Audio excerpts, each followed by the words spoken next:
Time once again for On Point Live. I'm Mike Horn, but the stars of our show, two great gentlemen here with you every single week at this time. We're talking about some of the greats from the Los Angeles Rams. We're talking about number 15, the quarterback extraordinaire Vince Ferragamo. Brought some success here to Super Bowl 14, always to the Rams. Jackie Slater, number 78, the offensive lineman, 20 seasons with the Rams, and we call him, he was the Energizer Bunny, man, still is. He's doing a lot of good stuff. Gentlemen, how you doing this week? Very good, Michael, and well, Mike. Feliz Cinco de Mayo. Yeah, we're doing the show on Cinco de Mayo this week. You may be hearing it at other days over there, but that's not going to stop us from having a little Harmony cheese on our tacos and maybe on our enchiladas there. Jackie, you're a big fan of Harmony Cheese, our sponsor, harmonycheese.com. What type of Harmony cheese do you like to put on your enchilada? Well, first of all, you know that I like the Abergele. I like just about all of their cheeses, and you know, the cheddar.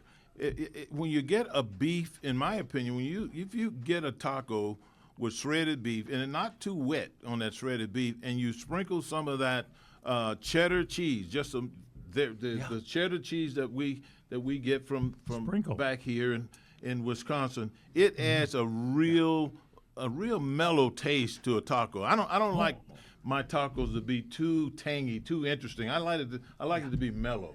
And then for an appetizer, Jackie, queso fundido, right, Michael? You use a Harmony cheese and Merlot cheddar. He said sprinkle, Vince. He's been giving you a sprinkle. lot of I know it, but this time you can just actually your bake cheese, it. and he's grating cheese now on his enchilada. Yes. Well, hey, one of the few whatever times works. The few times I do grate my cheese. Vince, he wants to. That seems to be the only way he eats cheese is by grating it. But there's nothing wrong with having some cheese, as I said, with Ritz crackers or any number of. Put it on some toast and have some cheese toast. I like my cheese a lot of different ways other than just grating it like he does. Check us out on YouTube, On Point Live with Vince and Jackie. Our website is onpointlive.net. And email us, onpoint@crntalk.com. That's onpoint@crntalk.com. Don't forget, when you go to harmonycheese.com, our sponsor in Wisconsin, mention CRN Talk when you check out, 10% off your first order. harmonycheese.com, mention CRN Talk, 10% off your first order. We got some really great surprises for you today. A great guest. Going to look into some good things here in football, sports extraordinaire, even horse racing. Stay with us with On Point Live. Vince Ferragamo, Jackie Slater. Welcome back to On Point Live.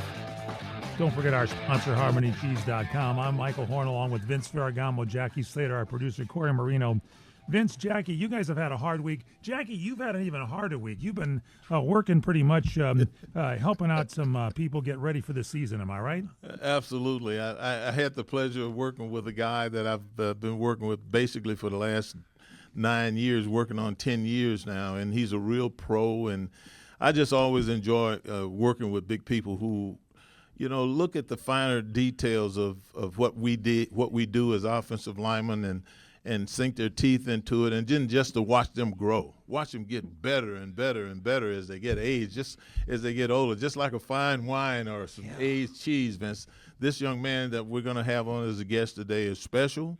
I think every team that he's ever been on, the people have realized that he is special, and you know he's just a great guy too. On top of it all, and I'm delighted to have him on with us today. You know, some guys phone it in, but Laken Tomlinson is I like to say a seasoned NFL offensive lineman. This guy every year puts more into the game before he starts playing the game. He was a standout at the Duke Blue Devils. He became one of the most reliable linemen in the program history there, starting 52 consecutive games, earning All-American honors. He was drafted by the Detroit Lions. He played with the New York Jets, the Seattle Seahawks, the Houston Texans, the San Francisco 49ers. This list goes on and on and on. And every year, this man still goes out onto the field, and this is one of my big pet peeves about football. A lot of the players come to training camp unprepared to play the game of football. Laken Tomlinson gets prepared before he even sets foot on that field. And currently, by the way, I think he's trying to go through the master's program at USC. We'll find out more about that. Ladies and gentlemen, Laken Tomlinson, welcome to the broadcast. Hi, how you doing? Thank you for having me. I'm excited.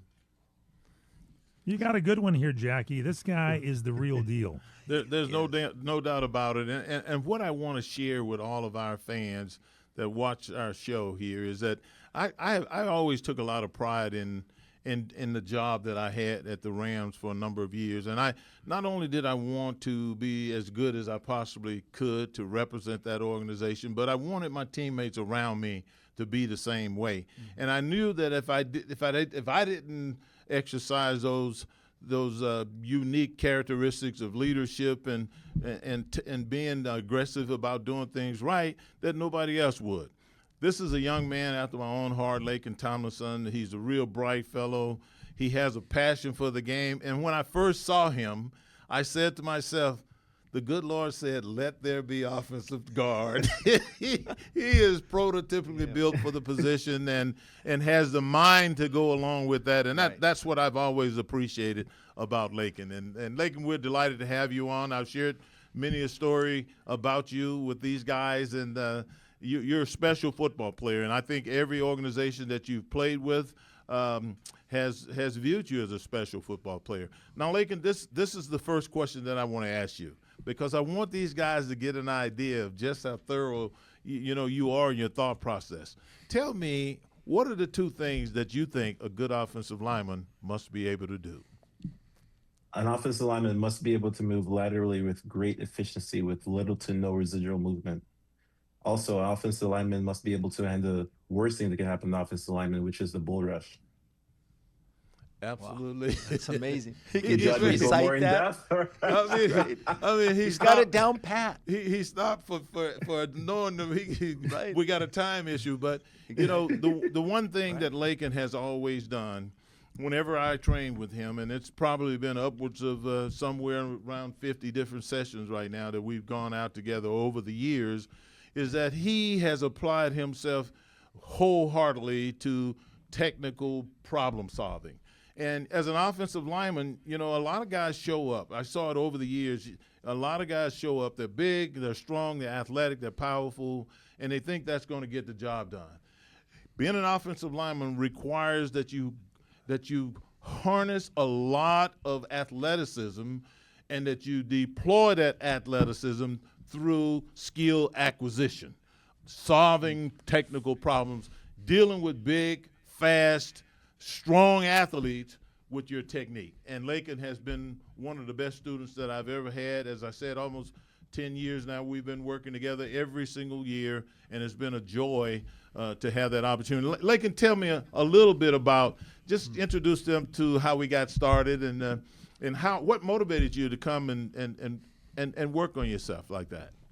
I mean, it started off when I first got introduced to, when I first got in the league. I got drafted in Detroit, and I was just so hungry for growth, so hungry for knowledge. And my first couple of years in Detroit, I didn't really see that growth as a player to the player that I wanted to be. And crazy enough, I was in LA training, went to the barber shop and chopping up with the barber. And, I was telling him, it's like, I'm looking for someone to help me in the off season, really work on my technique and just the operational protocols that I need to execute my job on the field. And, just so behold, my barber was like, I know a guy here that trains offensive linemen specifically in this area. And, he's going to reach out to him for me. And, he told me who it was. I looked up the name and I said, oh my God, it's Hall of Famer Jackie Slater, 20 years in the league. And, I was so nervous because I didn't know at the time that Jackie was going to take me on as someone to train under him. But, Jackie interviewed me and, I guess he really liked me, and I'm here almost 9 years later. Well, Laken, I got a question for you. You as we mentioned here, this is great you found Jackie, but to start with, you're born in Jamaica, you moved to Chicago as a kid. What kind of a transition was that? How did you get into football? You grew up in Rogers Park. Did football catch your eye? Is that what you wanted to do right from the get-go? Did something snap that as you were growing up that you wanted to play football? How did you get the drive to do it? Funny enough, we didn't have much football and actually any football in Jamaica. The football we had in Jamaica was soccer. That's what we call football. Right. When I came to the States, I was 10 years old. I was a very small kid, very small kid. But my first summer here, I don't know what happened. My body just exploded. I gained like 80 pounds. I grew like 6, 7 inches. It was crazy. It was only even the span of like 4 months too. And my mom saw it at the time, and she was just like, you need to get out the house, you need to do something. But we're living in inner city Chicago, and you can't really go out and play outside like we used to in Jamaica. So my uncle at the time, he recommended American football. He was like, it's a sport that you can go out and you can, hit people, you can run around and, do all these different things. And, initially I was just like, anything to make my mom happy, I'm just gonna go do it. So she walked me out to practice once in high school. Walked me over to the freshman practice, and this is where I met my high school coach, Rich Rio. He looked at me and he said, "Excuse me, do you need directions to a university or something?" Like, saw me as a big old kid. And my mom was just like, "No, I want my son to, play football here." And they traded me straight to varsity. I had no warm up, no nothing, and I started playing defense, and that was my intro to football. Wow. They say like, whoever has the ball, go hit them. Try to get whoever has the ball, and I was like, man, this is awesome. First, my mom's happy. I get to like be outside. I get to hit people and not get in trouble. I mean, like, what else could I ask for as a kid? So that was my intro to football. Well, I'm telling you what, you had a great high school career, Mike. And someone saw you in the Carolinas to go to Duke, and you have to have some smarts to go to the University of Duke. So, I mean, congratulations on that. When we come back, I gotta ask you some more questions about your career in college, because it's pretty obviously is tremendous what you were able to accomplish. It really is. Vince Ferragamo, Jackie Slater, our guest Laken Tomlinson here. Great day on Point Live. We're getting a little behind-the-scenes look at things. We talk about Jackie working out with people here on the breaks, and he has done a great job working with a lot of good people, and Laken Tomlinson, one of the outstanding great ones here. We'll take a break. It's On Point Live. Get at our cheeses at harmonycheese.com. Email us onpoint@crntalk.com.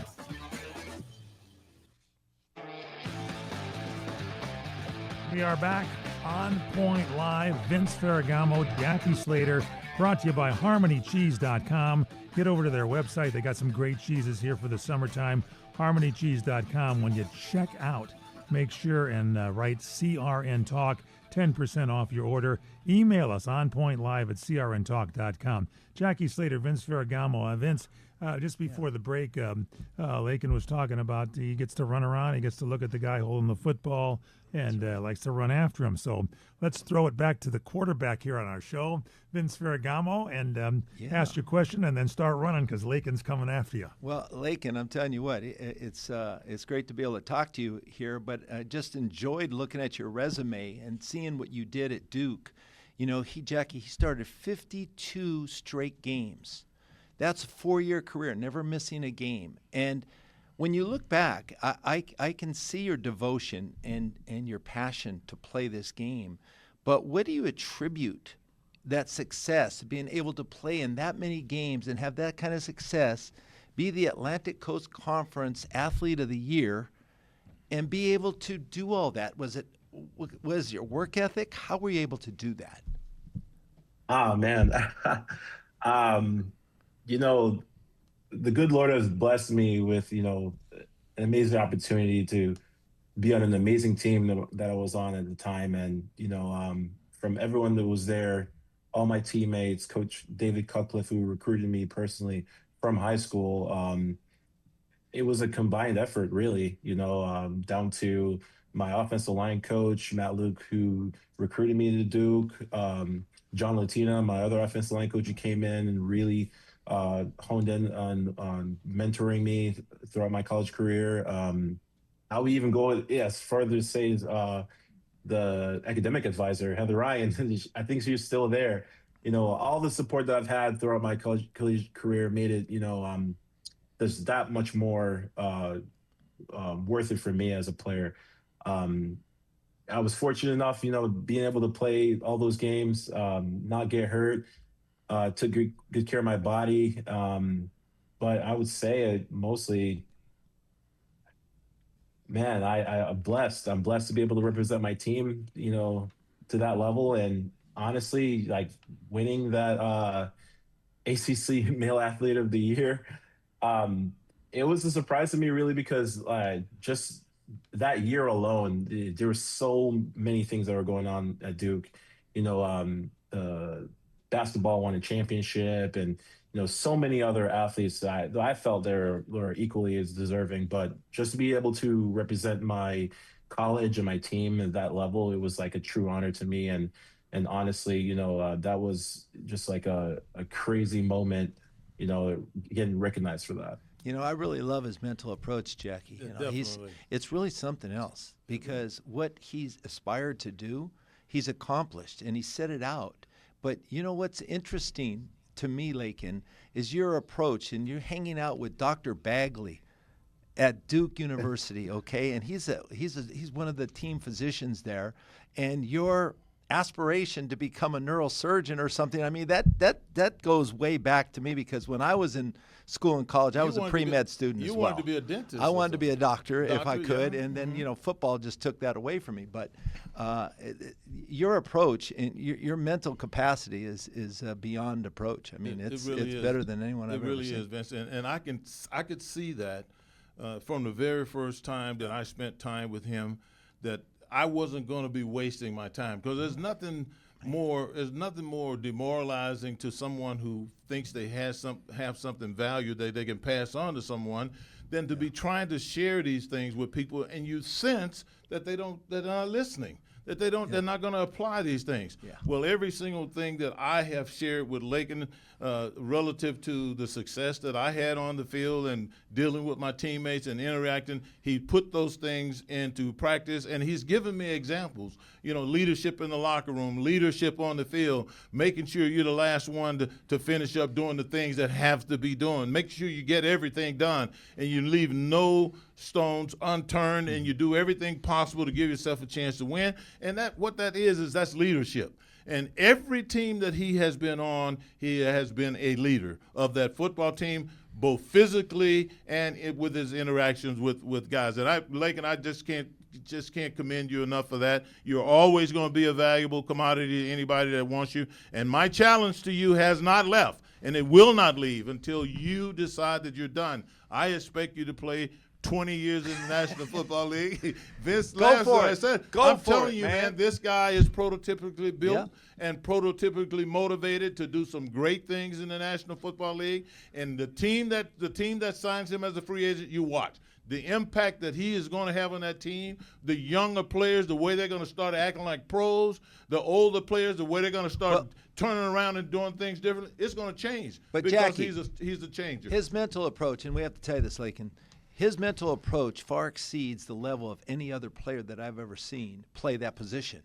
It far exceeds his physical ability. Now, his size, his strength, his quickness, but Laken, what you have, and what Jackie, I think working with Jackie, you've developed this mental approach that will take you wherever you want to go in this game. Hey, Vince, did I mention to you that this young man is currently enrolled in a post-grad No, you didn't tell me that, but I can almost see it. He's currently enrolled in graduate school at our USC right here in Southern California. Well, my daughter went to USC too. She did some work there as well. Laken, I had a quick question for you, because we talked about 52 games at Duke in a row and everything. You get to sign by Detroit. A lot of expectations going there. So walk us through this, because this can happen in any career, any place, anywhere. Let's put it in football terms. How did you handle the pressure early in the career? You get traded then to San Francisco. It looks like a turning point for your career. You play there, then you go to the Jets, you go to Seattle, you go to Houston, but it always seems like you're ready to go for the next item on your list, and you bring the same enthusiasm and the same intelligence to the game. How do you do it? I mean, I would just say, just starting off my rookie year when I got drafted, I was a first round draft pick. So obviously you can, the level of expectation from those type of players coming in to have an immediate impact for their team, so I felt that coming in. I was like, but, I wanted to be that. I wanted to be a contributor from the get go.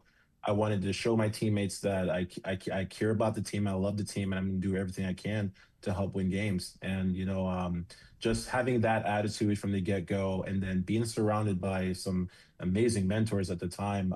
Megatron was one of my mentors, being my rookie year. And honestly, just having him, watching him work, watching him carry himself as a pro, it was just phenomenal. And this is a tail end of his career. He ended up retiring the next year. And to still see him work as a pro, that really set the standard for me, as a professional athlete, because I was like, this is the guy who's going out of his way to show me how to be a professional in the league. And he had no business, talking to me and doing anything like that. But that's just how much he cared about his team and how he loved his team. And I was like, you know what? I'm going to do everything I can to be like Megatron. And, just him as an example. I had Manny Ramirez, another veteran offensive lineman that came in with me. Actually got traded, in the package that I was picked in my draft pick.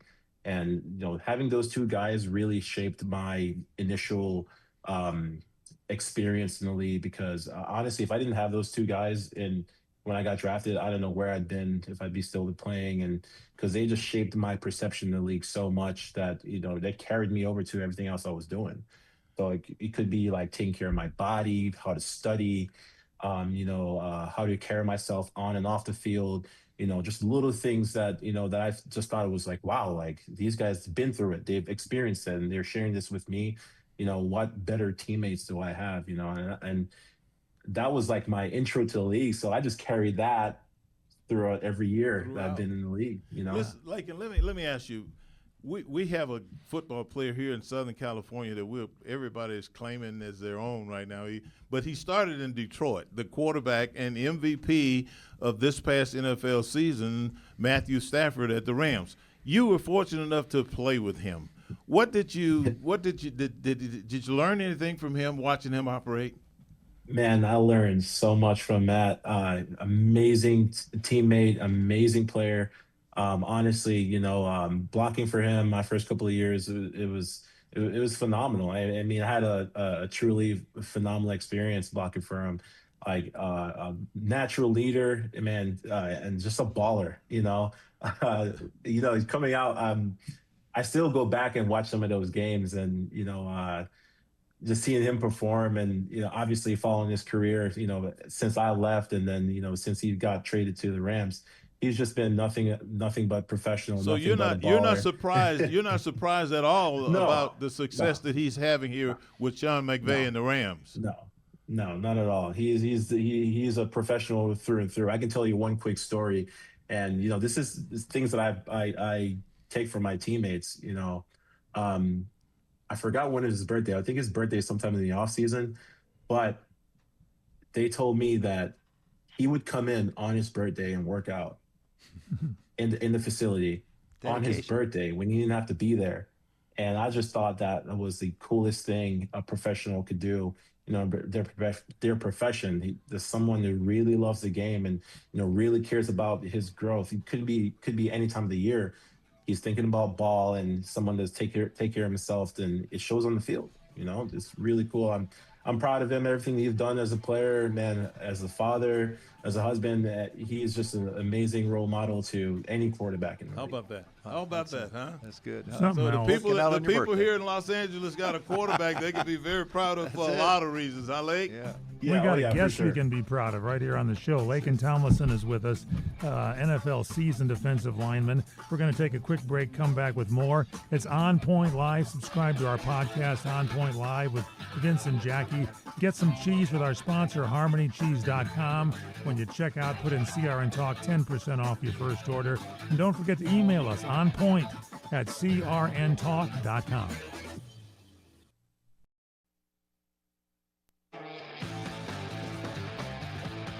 We are back with On Point Live. Michael Horton with the stars of our show, Vince Ferragamo and Jackie Slater. And we're brought to you by HarmonyCheese.com. Don't forget to check out their website, HarmonyCheese.com. Email us at onpoint@crntalk.com. Jackie Slater, another home run guest here with Laken Tomlinson. What an outstanding person we had here today. Absolutely. I couldn't have been more pleased. And Laken, thanks for joining us. Yeah. Give all of our best to the missus and the two little ones. And I know you're resting up right now because he did Disneyland with the kids this past weekend. Well, after working out with you for a whole week. Hey, Lincoln, just continued success. Continue working with Jackie and keep prolonging that football career of yours. Look forward to seeing you. Thank you, Jackie. 20 years is the goal. I appreciate you guys. 20 years is the goal. 20 years. Sign the deal. Don't forget some tickets for your old buddies here at On Point Live. All right. Sounds good. Thank you, Laken. Thank you, guys.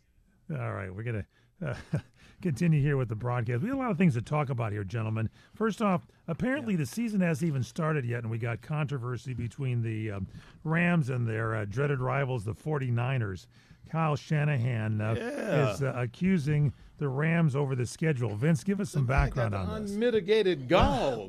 But no, he doesn't, Jackie, because he's bringing out something in the open that no one's really probably paid any attention to. The Rams were lobbying to take their home game against the 49ers to Australia. They're both going to go across the seas to play a couple away games. And Kyle says, why? Oh, wait, I'm not complaining. They're lobbying to do that. There's over 60% of the fans that go to SoFi to watch the 49ers in red jerseys. 62%. Over 60%. All right. So, I mean, and the Rams have not played the 49ers good at home. So why would they want to venture to go outside? Why would you lobby to do that? That's his problem. So he is saying, well, why don't we lobby? Or why don't we tell the NFL that, okay, we have to go to Mexico. Let's play the Rams. We'll play our home game in Mexico. So at least, like for like. They both have to travel. Listen. I mean, it raises a good, interesting point. In part, I understand some of this, Vince, simply because the Rams were in St. Louis for 21 years. They were in St. Louis for 21 years. You think about that. Yeah. A 21-year-old who's probably a football fan living in Southern California right now, it's catch up for him to learn about the Rams. It's foreign for the Rams to be his home team when he's had the 49ers, he's had the Chargers, he's had the Raiders, he's had the Arizona Cardinals as teams that were close around that he could get his NFL fix, watching. And the Rams are back in town right now, and I encourage loyalty. I'd like to see all of those people come back, but you can't dissuade a lot of people. Some of the older people don't support the Rams because they say, oh, you left us and the heck with you. But I think the thing that is going to prove to be true, and the thing that you're going to have to deal with, is that the Rams are fielding an excellent product, Vince. There's no doubt about it. They're one of the best teams in the National Football League. Every single thing that they do is first class. Every single thing that they do is top chef. So why not jump on board? This is Los Angeles. We live here, and 62% of the football fans in L.A. should not be San Francisco 49er fans. I hate the 49ers with a passion. I still do. I never will stop hating them because they took too many opportunities away from me. Yeah. And I happen to think, if you want to look at now, I know that the Rams have had this. They've been. Kyle Shanahan has gotten the ups on McVay, and that's it's easier to say that than to do that. But Kyle Shanahan and his father, there's no doubt in my mind that his dad is not helping him, has come up with the formula for whatever it takes to consistently beat the Rams. And here in Southern California, to know that 62% of the fans in SoFi Stadium on some Sundays when these two teams play are coming out to support the San Francisco 49ers, that's not right. This is Los Angeles. This everyone is has a supposed right be to the go to the game. There's I a mean, certain expectation playing in Los Angeles. There's a certain expectation that we should have living here and taking pride in this football team, because I know the organization is doing everything they can to field an excellent product. And I think the fans need to, realize, hey, you support, where you live. You support the people that's doing, well in your community. Jackie, it's an intense rivalry, obviously. Okay, but what we're saying is why is it that the Rams are lobbying to take this game elsewhere? That was the question mark. The other question mark that raises, and we've seen scheduling before in the past, why the Rams have a lenient schedule sometimes when it comes to a short week. How does that happen, Vince? How does that happen? I don't know. Is it lobbying?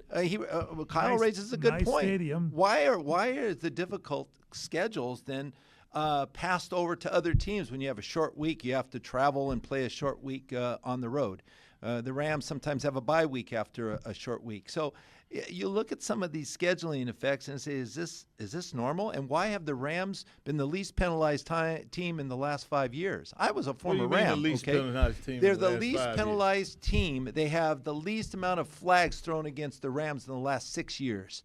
Is that just a matter of curiosity? Efficiency? How about efficiency? How about being well-schooled, well-taught? But is it all about that, Jackie?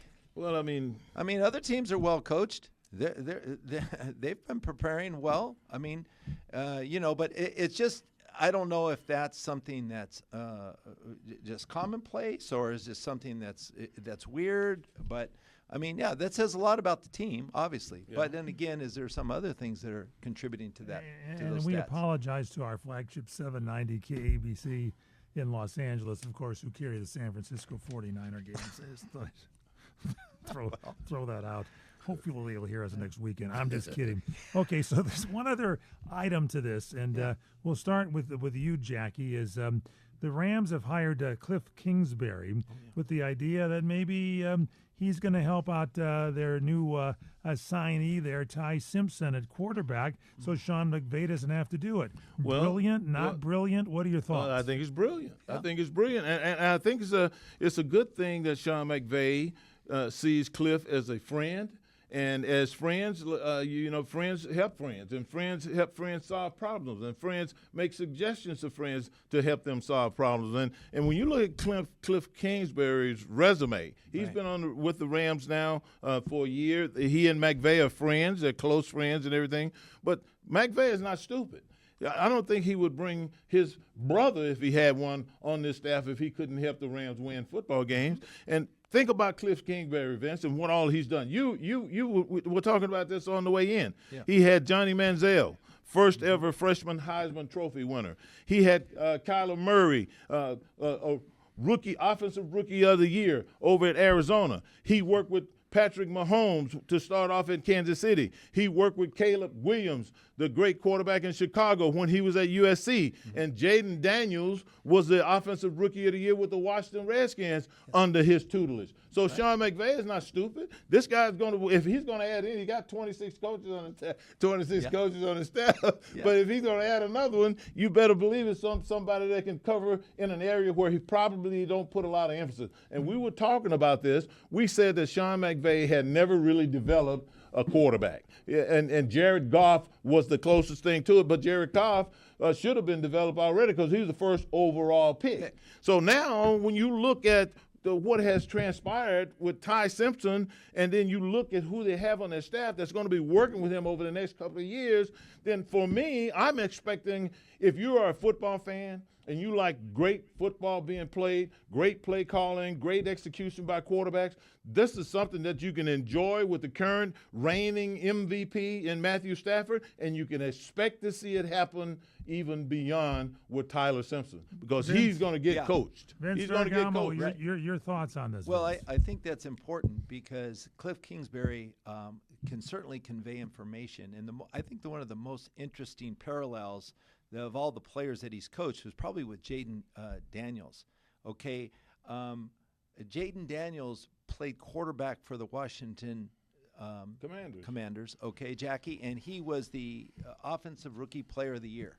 All right, and what he did is he brought him in as a rookie, which is very difficult. It was one of the first times I've ever seen a player have that kind of success coming right out of college for a quarterback. He conveyed information and he put the terminology that he was accustomed to in college when he went to college. So the transition was very similar. Vince, that's very magnified simple. because Jalen Daniel went to several colleges, correct? Yeah, but his last stint, where he was the last stint. So the conversion, Jackie, to learn all this new information was cut to a minimum because he was able to digest information that he used in college, and then he would just promote that and to make that actually a prototypical type of offense. So, I mean, it's very interesting, but yeah, that's why Kingsbury's with the Rams right now, and I think maybe it had a lot to do with them drafting Ty Simpson.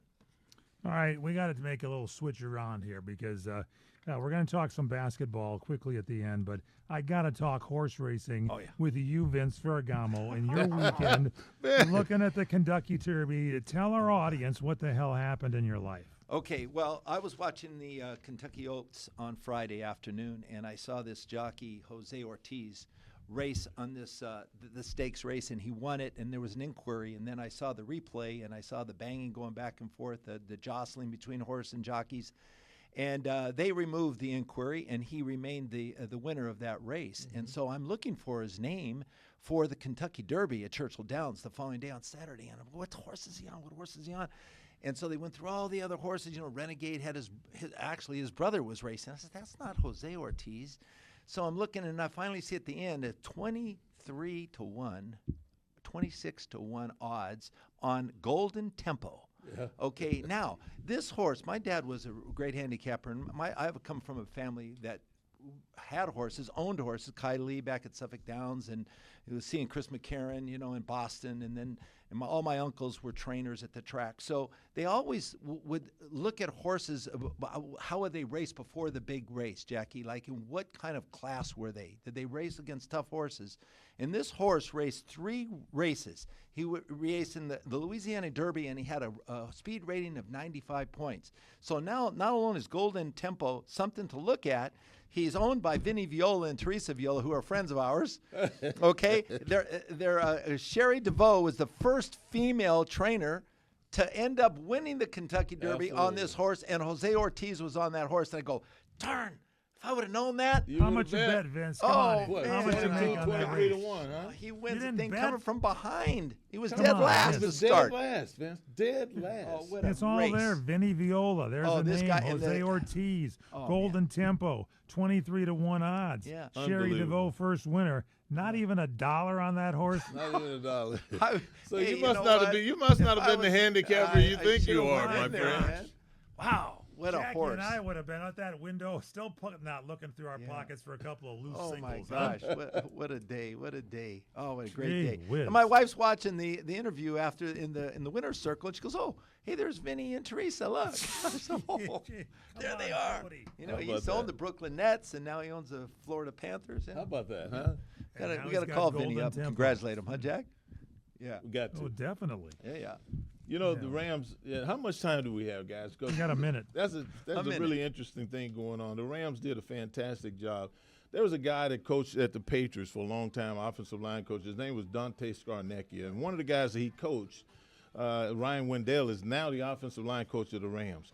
And he went out and they signed, you know, he had played with Sebastian Vollmer, Marcus Cannon, Nate Solder. All these guys are 6'8", 6'9", 330. And the Rams just added some length to their offensive line. Undrafted free agents, Some right? Big undrafted guys. free agents. And what I am expecting to happen is for us to see what we don't usually see. A lot of these big, tall guys aren't efficient. They can't change direction really well.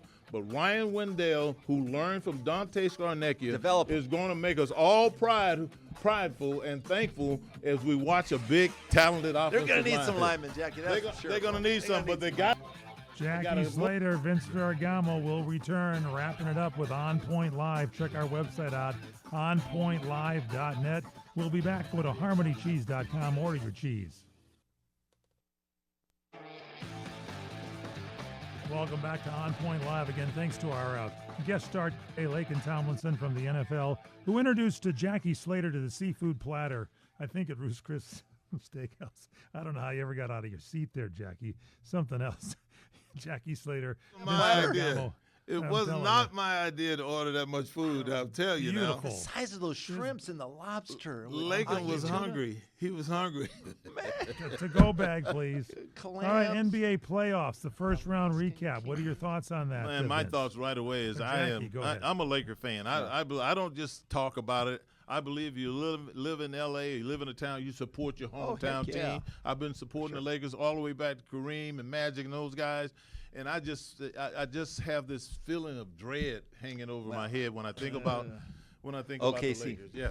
Okay. The Thunder, toughest team to play, and they got to match them up in the next round. So that's going to be very tough for the Lakers. But you know what LeBron was James is surprising? getting ready, guys. Yeah, well, I if know anybody that, can I do it, know. he can do it. I I mean, know at his that. age, he's if he keeps driving to the hoop like he's doing, watch Yeah. out. Yeah, I But the know. 76ers and the Pistons both came from 3-1 deficits, Jackie. to 3-1 win there. deficit. That's historic, isn't it, Well, Corey? that's pretty darn good. That's historic. Yeah, that I don't Cade think it's been Cunningham done with the before. Pistons is tough, Jackie. Okay, I know, but I then know. now the Pistons are going to play the Cavaliers. That's going to be a tough matchup because you got you have Donovan Mitchell, yeah. and then you've got James Harden. Right. Okay, with the Cavs, we like the Cavs, but now that Jason Tatum's out of the Celtics lineup, They're done.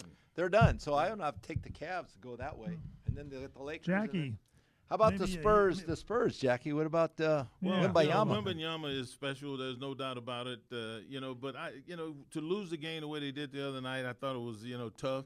But they're going to be. I mean, this young man is growing into a Kareem Abdul-Jabbar, Willis Reed, Wes Unseld type dominant big guy. Probably even more so because he's a lot more intimidating around the hoop. He's forcing guys to take shots. Guys are lofting the ball and They block it. at angles that they never would shoot these shots simply because they know he's First player in NBA Jackie. history, Jackie, 150 assists, 150 blocks, I know. and 75 Take- three-pointers. It's unbelievable. Jackie, take OKC to dinner with you at Roost Chris. That'll slow him down a little bit. That's what I think. Maybe That's it'll our help. show. If you miss anything, don't forget our sponsor, HarmonyCheese.com. Get to their website, order some good summertime cheese. Mention CR and Talk when you get out. Save 10%. Check us out at our website, onpointlive.net. And don't forget to email us, onpoint@crntalk.com. And one final thing here, gentlemen. What do we always say? What do we always say, Jackie? Stay on point. On point.